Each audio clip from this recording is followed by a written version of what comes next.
Kemi dy ankimime. Nëse gjykata kushtetuese shprehet në favor të zotit Veliaj, palës mbrojtëse të tij, çfarë ndryshon për zgjedhjet, por edhe për zotin Veliaj? Jep të drejtë, qoftë në mënyrën se si është shkarkuar, qoftë edhe për dekretin e presidentit. Çfarë ndryshon? Atëre, dëgjoj, ligji e thotë të qartë, në momenti kur ka një ankimim në gjykatë kushtetuese pezullohen të gjitha veprimet e tjera. Iku kjo, nuk ka ndodhur. Për faktin që nuk janë pezulluar. Po prit, është shumë e rëndësishme kjo. Është shumë e rëndësishme kjo. Për faktin që nuk janë pezulluar, sepse ka vazhduar, ka dalë dekreti për zhvillimin e zgjedhjeve.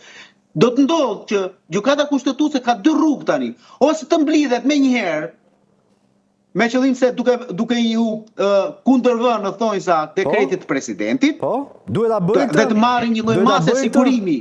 Duhet ta bëjmë patjetër këtë, të ketë reagim sa më shpejt. Gjykata kushtetuese nuk mund bëhet gjykatë fakti, pra që të kërkoj një sigurim pa dije, të thojza po thema, që të ndaloj me ligj veprimet e presidentit apo të KQZ-s. Sepse gjykata kushtetuese shikon kushtetueshmërinë e ligjit, nuk mund të bëj gjykatën e faktit, nuk mund të bëj gjykatën administrative.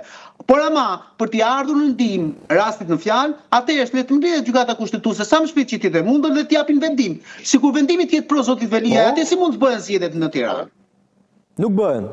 Nuk mund të bëhen zgjedhje në Tiranë, nëse gjykata kushtetuese shprehet pro zotit Veliaj. E zënë se gjykata kushtetuese në datën, po e marr hipotetike Ilira, në datën 6 nëntor, 3 ditë përpara zgjedhjeve, del me vendim dhe thotë shkarkimi i zotit Veliaj ka qenë antikushtetues. Çfarë ndodh në datën 9?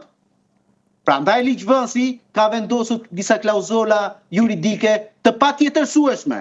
E kuptova. Prandaj jemi një demokraci, do të zbatojmë rregullat e lojës, se përndryshe unë se kuptoj pastaj, ishim mirë në kohën e Enver Hoxhës, sepse vetë çfarë thoshte Enveri bëhej edhe marronte filmi.